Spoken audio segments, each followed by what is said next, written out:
আজকে রান্না করবো লটকা শুটকি। আর লটকিটা আমাদের সবারই পছন্দ, ঠিক না আপুরা ভাইয়ারা? আর তো আজকে কীভাবে, সরি ভুল হয়েছে, এখানে চিংড়ি মাছ দিয়ে আজকে সবজি রান্না করবো, সেটাই ভুলে বলে ফেলছি লটকা শুটকি রান্না করে। আমার যে কী হয়েছে, বয়স করতে যায় উল্টাপাল্টা বলে ফেলি। যাই হোক, এখানে আজকে আমরা সবজি রান্না করবো। তো সবজি রান্নাগুলো আমার চিংড়ি মাছ ছাড়াই আমি চলতে পারি না।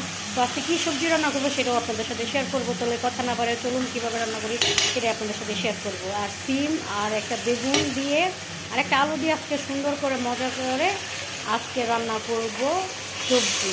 আর সবজি এখন খুবই মজা লাগে। আর এখন নতুন নতুন সবজি উঠতেছে না, এগুলো খেতে খুবই মজা লাগে, ঠিক না? আর চিংড়ি মাছটা যে কোনো সবজির সাথে মিলে যায়, ঠিক বলছি না বলে? তো যেখানে আমি সব কিছু কেটে নিচ্ছি, এগুলো এখন ভালো মতন এই যে মশলা দিয়ে, কারণ আমরা রান্না করতে গেলে তো সব মশলাই দিতে হয়, কারণ আমরা বাঙালি মশলা ছাড়া চলতেই পারি না, ঠিক না?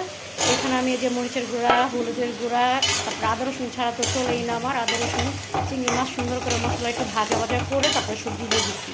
সবজি দিয়ে তারপরে ঢেকে রাখবো। আর ধনিয়া পাতা ছাড়া আমার জীবন চলেই না। আপনাদের চলে কিনা একটু কমেন্ট করে জানাবেন। আর এই সবজিগুলো খেতে খুবই মজা লাগে। আর শীত চলে আসছে তো, আর শীতের দিনে সবজি এমনিতেও মজা লাগে, ঠিক বলছি না বলেন? তো আমি কীভাবে রান্না করছি সেটা আপনার সাথে শেয়ার করছি। আর রান্না যদি ভালো লাগে অবশ্যই ট্রাই করবেন বাসায়। আর আমার বাসায় তো আর খুব মজা হয়েছে আজকের সবজিটা। মনে হয় রান্নাটা মন দিয়ে করতে হয়, ঠিক না? রান্না এমন একটা আর্টি, মানে আপনার যেমন তেমন রান্না করতে পারবেন না, রান্না মন দিয়ে করতে হয়, তাই এর জন্য মজা হয়ে যায়, ঠিক বলছি না পুরা? আর কাটতে এই যে এত কষ্ট, আর রান্না করতে কিন্তু বেশি কষ্ট নয়, ঠিক বলছি কিনা সেটা বলেন? এই সবজিগুলো কাটতে আমার কতটুকু টাইম লাগছে? খালি সবজি কাটছি, পেঁয়াজ কাঁচামরিচ, কত কিছু, একটা কিছু রান্না করতে হলে কত কিছু দিতে হয়, ঠিক না?